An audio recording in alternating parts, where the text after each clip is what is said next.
Huge news today as one of the biggest racing game series of them all announces its next iteration. Forza Horizon 6 is going to be in Japan and it's coming next year. So we've finally had confirmation this morning, our first little teaser. We've been able to see that Horizon 6 is definitely coming to Japan, which is going to be awesome. And we also already know, Tom, that this game is coming to Xbox Series X and S and PC first before PS5 post-release. Interesting that, we don't know the time frame within the year of 2026 that it'll be released. And also, we actually kind of already previously knew it was going to come this year because Phil Spencer said it out loud. I'm excited to share that players will get to celebrate 25 years of Xbox with a new Fable, the next Forza. And people have speculated Japan for a long time, but it's great to be confirmed. And what you mentioned there, a couple of small things to pick up on. That means no Xbox One generation consoles to be expected at this stage, honestly. And we don't know how far after release the PS5 version will come, because I think it was like 3 years for Forza Horizon 5. I suspect that's not the case. And even last night, Microsoft Flight Simulator was announced for PlayStation 5. So they're all coming to PlayStation. And final point, I'm rambling because it's exciting news. When we say PC, it's the Microsoft Store and Steam on day one. Yes, great to clarify that. And I mean, I'm delighted that it's coming to PS5 again, personally, mainly because it just means that as one of the biggest racing game franchises or series out there, it's going to be on all of the major platforms, PC, Xbox, and PlayStation. So it's huge for racing game fans on every platform. And Japan as well. I mean, that was a much anticipated location. Many fans have been crying out for Japan for a long time because it's got such a rich car culture history, whether it's the cars themselves, the tuning culture, and just the location as a whole, Tom. There's so much to get excited for with Japan. Yeah, so in the teaser trailer, we see Mount Fuji. That is an active volcano and the highest peak in Japan. It's also next to Fuji Speedway. That'll be interesting. And it's snow-capped at the top, but Japan as a nation is made up of a series of islands. It's extremely hot in the summer and snowy in parts during the winter. And then much like Scotland, really, It's basically Scotland, so I think Forza Horizon 4, yeah. And I suspect there will be sort of the best of Japan, not in a one-to-one realism like a Test Drive Unlimited Solar Crown, which tries to do one-to-one Hong Kong. This is like the best bits in a map size. Do you think, John, it'll be a bigger or smaller map than Forza Horizon 5?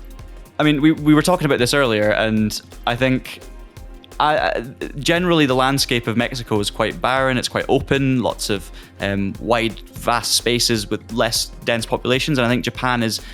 there's bits of that as well. I'm not a massive expert on Japan. I've never been over to Japan, but it definitely seems like there are lots of densely populated areas as well. So I can imagine this being a little bit more compressed in size, but maybe with a few more variations on what you can actually do and what you can see, because there's just so many different elements, as you discussed there, from snowy mountains to forests to toge roads to little cute fishing villages. There's plenty to get stuck into.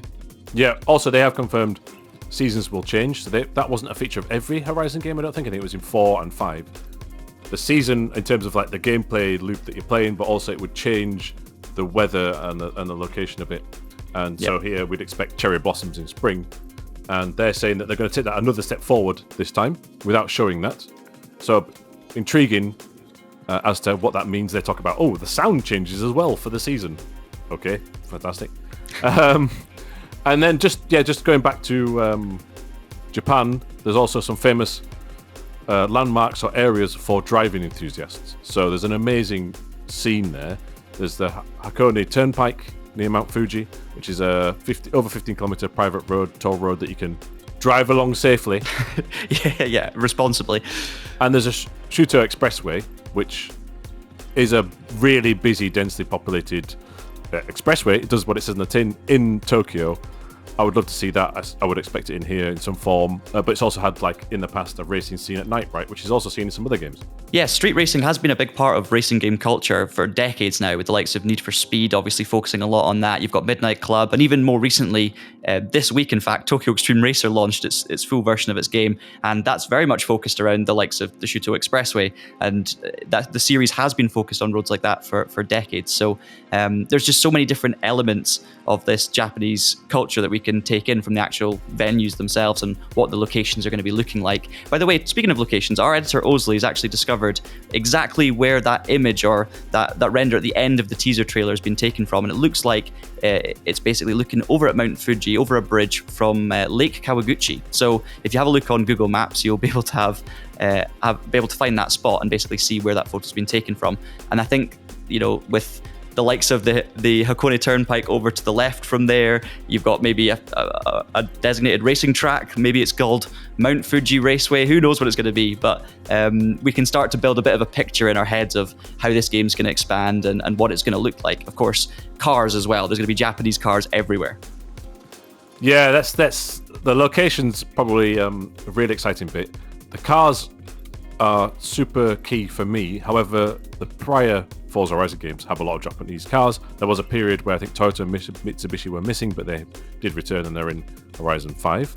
What there aren't so many of are K cars, which are these very diminutive small vehicles which are very popular and Japanese exclusive vehicles that you get tax benefits and extra parking spaces if you have one of these, especially in densely populated areas. There's even weird ones like people carriers, but ones that look like off-roaders and one that look like sports cars. And so in the densely populated areas, I'd love to see more of those in this game, and I'm certain there will be.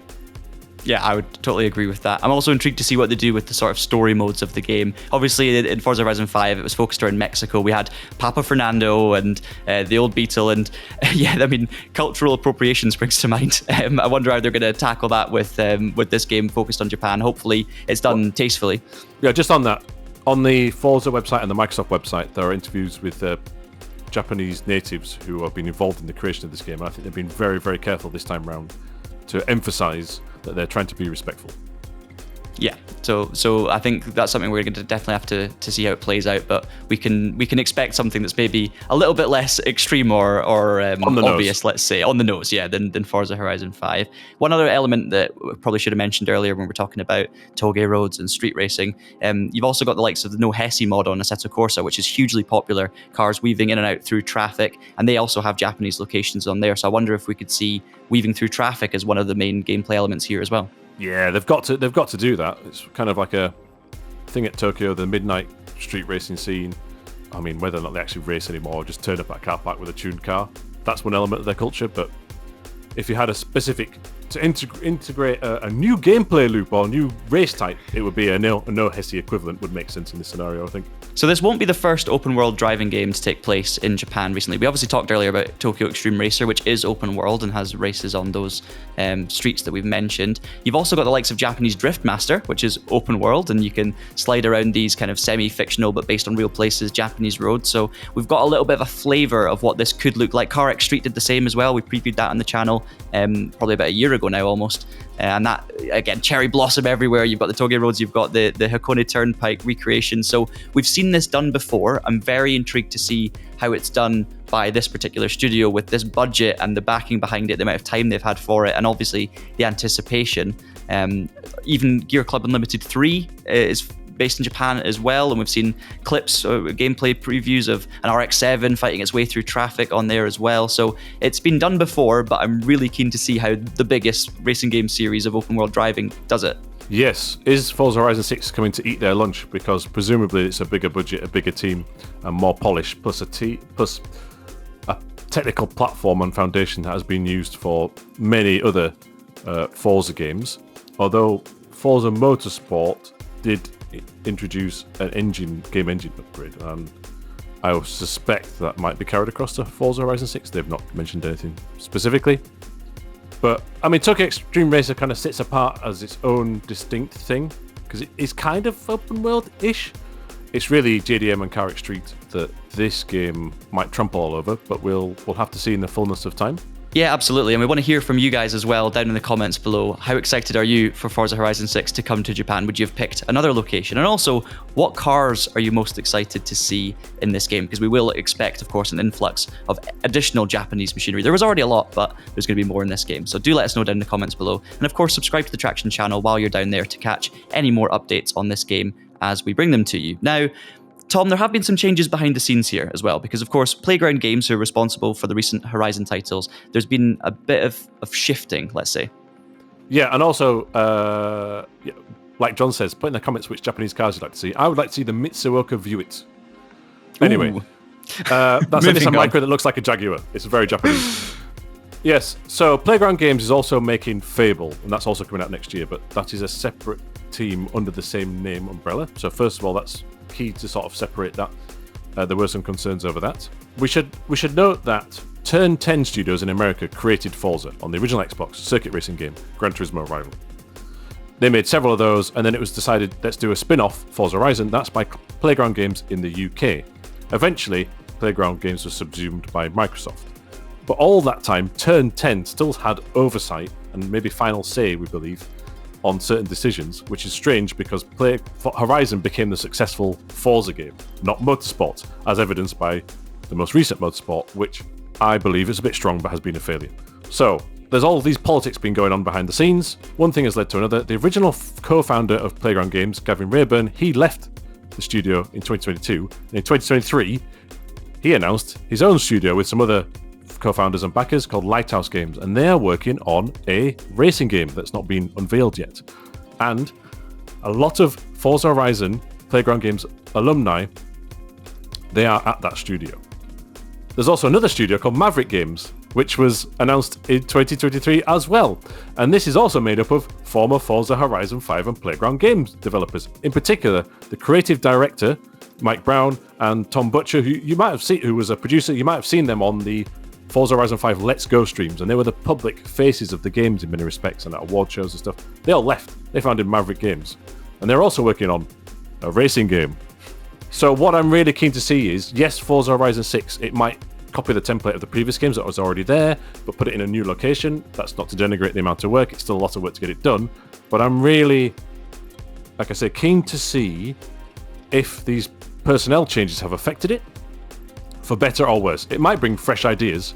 It also might mean that it doesn't necessarily progress because they need to get it out the door. So that's going to be a really important thing to look at as this game rolls out.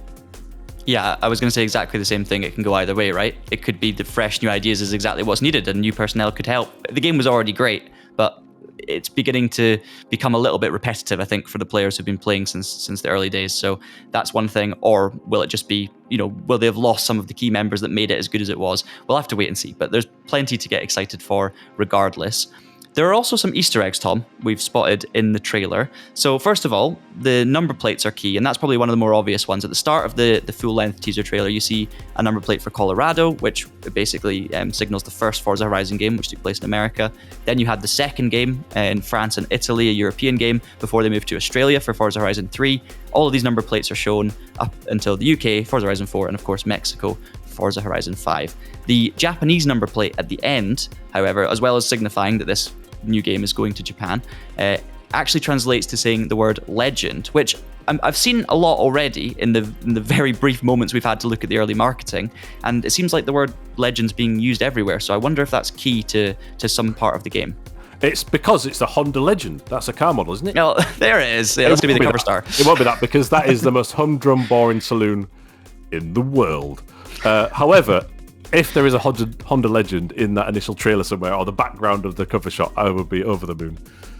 But yeah, these are probably clues to things, but we won't know the full extent of that. There's also the sound of an engine, isn't there? It sounds like a straight six. Yeah.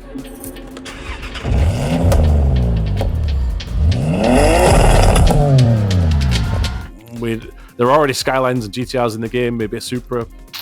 There's an iconic sound of Japanese motoring from the 90s. Like, I can imagine, it sounded to me like a souped up Skyline, but let us know again down in the comments what car you think that sound was. We also had lots of other little, just cute little Easter eggs like wristbands, and obviously the Horizon XS radio station was mentioned there. You had the Piñata from Horizon 5. So I wonder if we rewatch the section on Japan, I wonder if these symbols there will actually become elements that we become familiar with when we play Horizon 6. I'm sure that will be the case.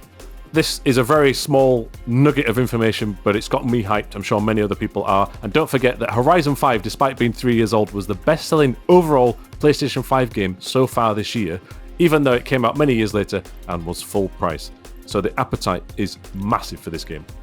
Yeah, it tells you all you need to know. It's going to be huge, and this morning was massive. Of course, there's so much more information we'll need to receive and learn about for this game, and we will keep you updated on all of that as it comes in via the Traxion.gg website, and of course, this very Traxion.gg YouTube channel, which you should subscribe to if you want to see all of our coverage. But that's going to be it for myself and Tom this morning. Thanks for joining us, and until you see you next time, have a great day.